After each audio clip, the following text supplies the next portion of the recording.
Now, we are down to our last topic sa ating CSS course na part 5, which tackles about transparent and opaque backgrounds. So, let's go!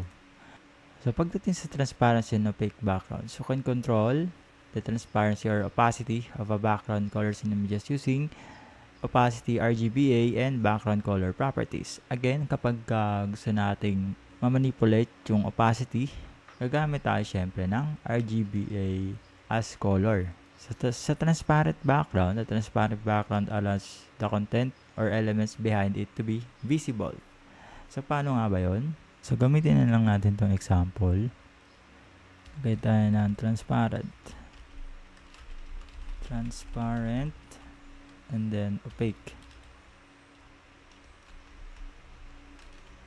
Start muna tayo sa transparent. So, sabi sa transparent, allows the text behind to be visible.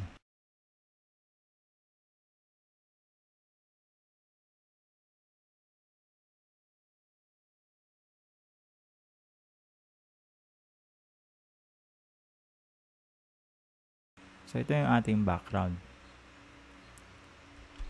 Transparent. Yan.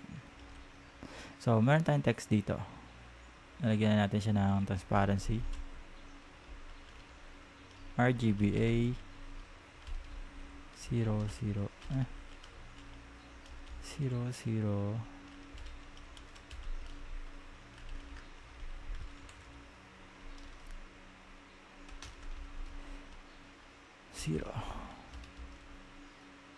refresh.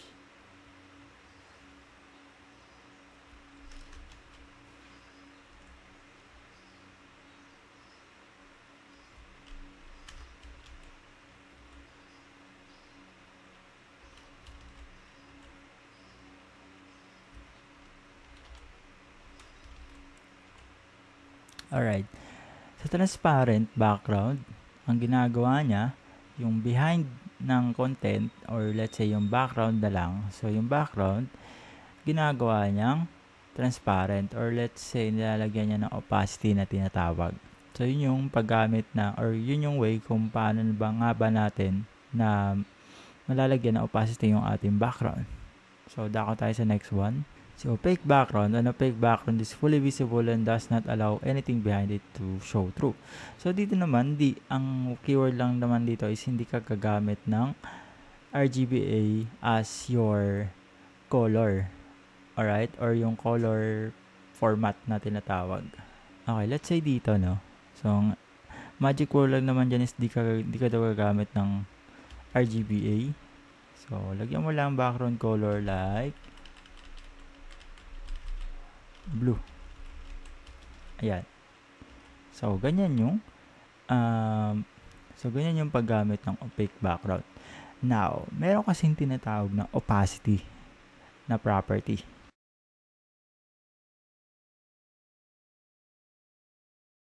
So, meron kasi tinatawag na opacity.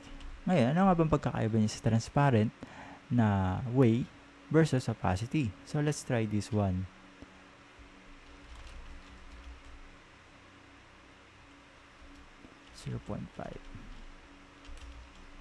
Refresh.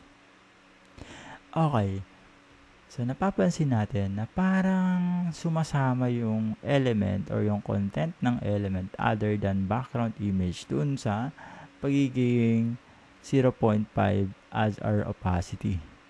Now, ano yung main na difference na paggamit ng background color, RGBA format, and then opacity property?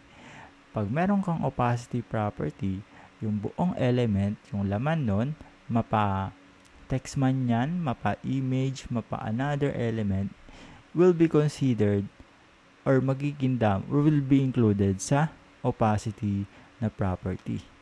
While si background color, ang affected lang sa pag-opacity natin dyan is yung mismong background lang ng ating element. Kaya napapansin natin na opaque pa rin yung naging itsura ng elements natin other than background.